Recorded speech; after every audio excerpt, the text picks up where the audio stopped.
My husband, Jonah, passed away unexpectedly a month ago from a stroke.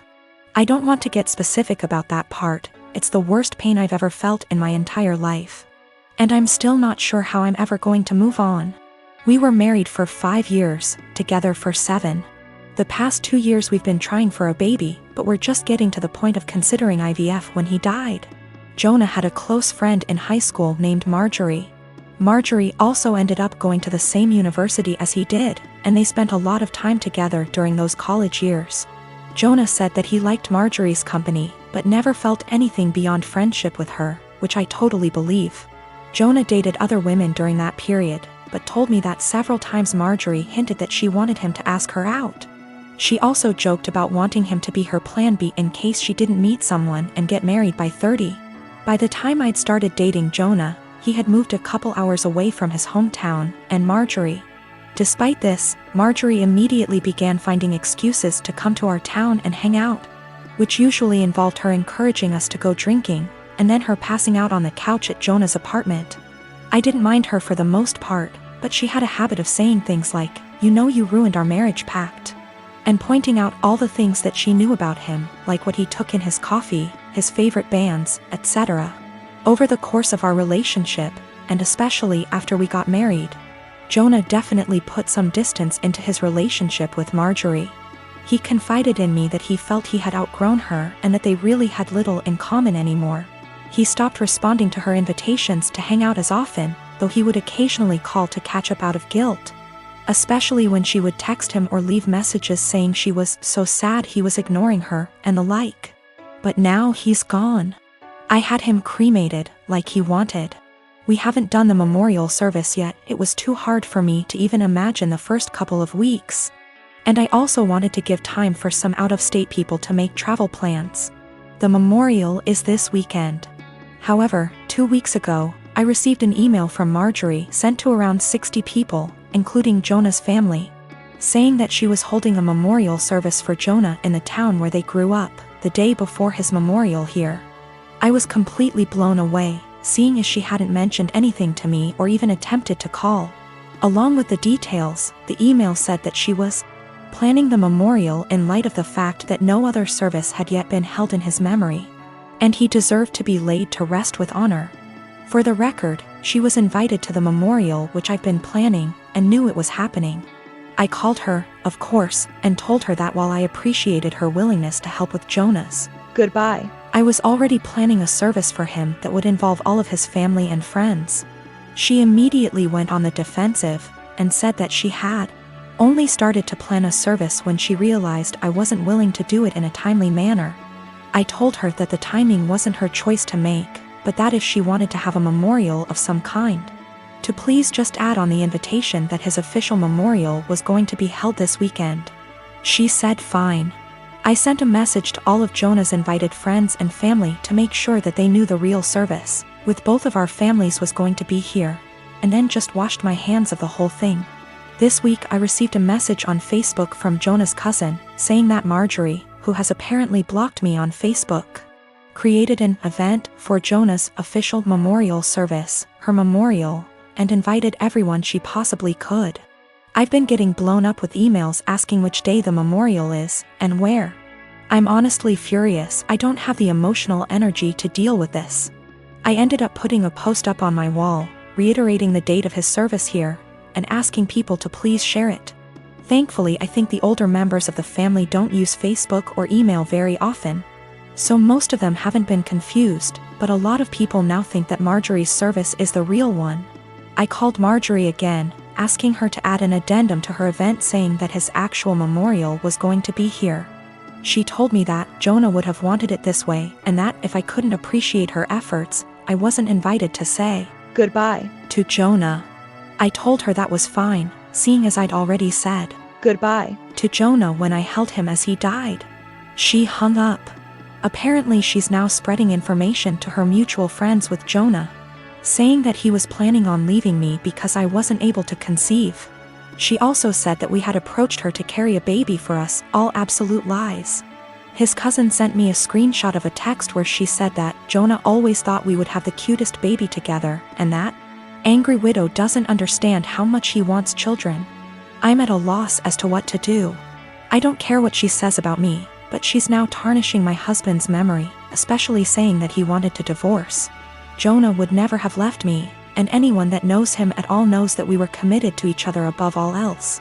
I need to figure out how to tell this woman to off without encouraging her to spread more lies. And I also want to just forget the whole thing and crawl in bed and never get up again.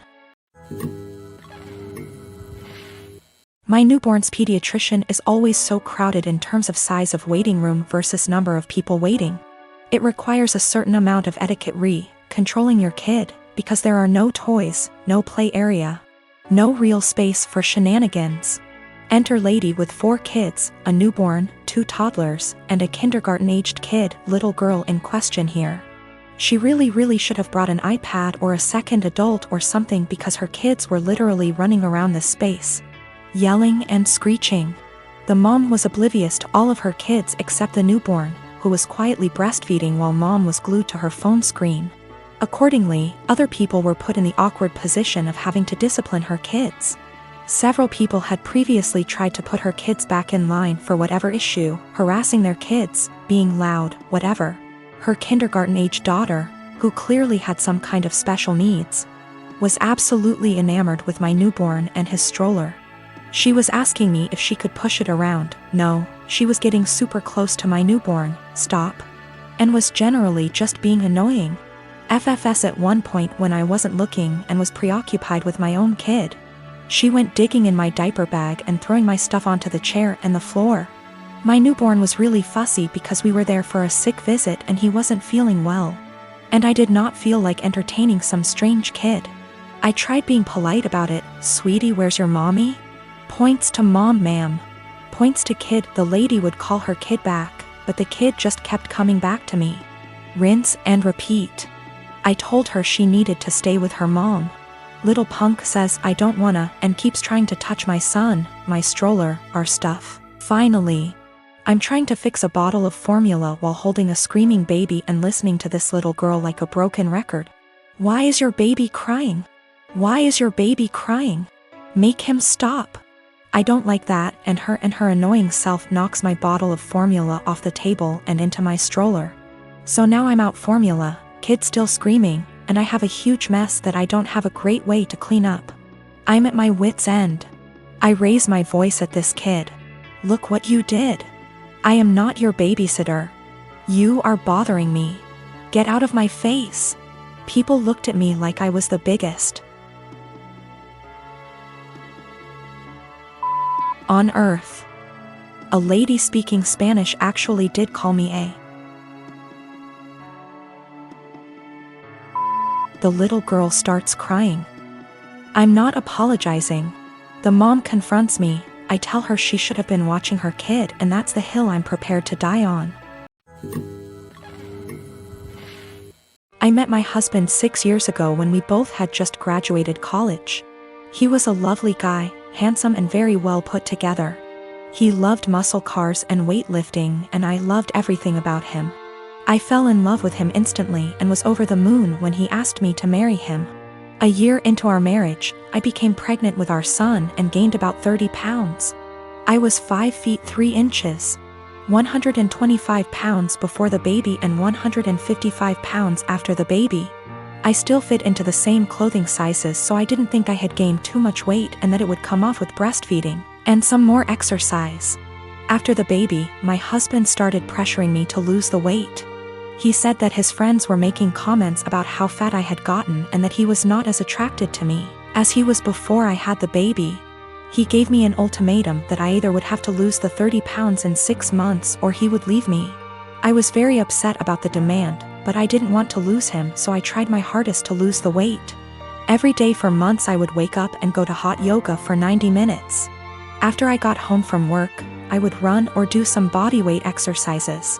I tried to keep my calorie count below 1200 so that I would lose 2 or more lbs per week. The weight slowly but surely started to come off and I was back down to 130 pounds by the end of the 6 months. My husband was happy and things looked like they would be okay. After I lost the weight, I noticed a shift in the attitude of my husband's friends. Most of them are perfectly nice guys, but a few of them are absolute pieces of shit, the same ones who called me fat. Once I returned to my old weight, these friends started to make comments about me and how sexy I was. I told my husband to make them stop and he said that he would speak with them, but the rude comments never stopped. I channeled all of my frustrations into working out and I lost an additional 15 pounds of body fat and got more toned. This past weekend, my husband's friends were over at the house and one of them grabbed me and tried to grope me. I told my husband, and even though he was angry at his friend, he was still angry at me. My husband said that I was leading his friends on by losing so much weight, and that I was trying to make myself skinny so that I could cheat on him. I was disgusted by this accusation and packed my bags and left for my mom's house. Last night, my husband called me and begged for me to come back home. He says that he knows that he was unfair and that he won't let his friend come over anymore. But I am so tired of dealing with this that I'm not sure I want him back. He's the one that told me to lose weight. But now he's blaming me for being too skinny and I'm afraid he's going to make me develop an eating disorder. But I also still love my husband and it hurts me to be apart from him. A while back, my brother married a woman who had an 11-year-old son named Billy. A year later my sister-in-law gave birth to a little girl. 2 years later, she gave birth to a boy. Billy, who was 14 by this time, was treated like an outsider. My sister-in-law and brother saw him as a burden who spoiled their picture-perfect family. If you asked my sister-in-law how many kids she had, she would say 2. Billy started acting out. He got involved with a bad group of kids and started getting into trouble. He started failing all of his classes. He eventually got into drugs and was suspended from school. My brother and sister-in-law were fed up with him. I asked my brother if Billy could spend the summer with me and my husband. We have a hobby farm and I thought maybe getting away from his life for a while could help him some. Well, they were more than happy to get rid of him, my SIL's words. It was kind of rough the first few weeks. He had a lot of anger issues. But my husband kept his hands and mind busy doing work on the farm. And we both made sure that he knew he was loved and wanted. By August, he was a totally different kid. He wanted to keep living with us, but my sister-in-law insisted that he come home. After 2 months, he went back to his old ways due to his parents' indifference. They ended up sending him back to us and he lived with us throughout high school. He ended up being an A/B student and kept with a really great group of kids. He got involved in baseball and got a scholarship to a local university. He's 22 now and is in his last year of school. He's engaged to a really great girl. When he was 16 he started calling me mom and he started calling my husband pops. He never really had much to do with his mom and he had nothing to do with my brother. He saw them on holidays when the whole family came over. His mom has tried to have a relationship with him the past few years, but he has avoided her.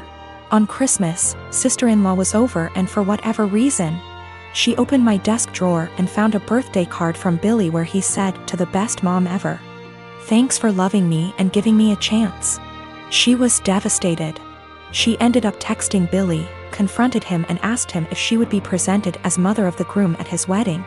He told her that he no longer considered her his mom and wasn't even sure if he wanted her at the wedding at all.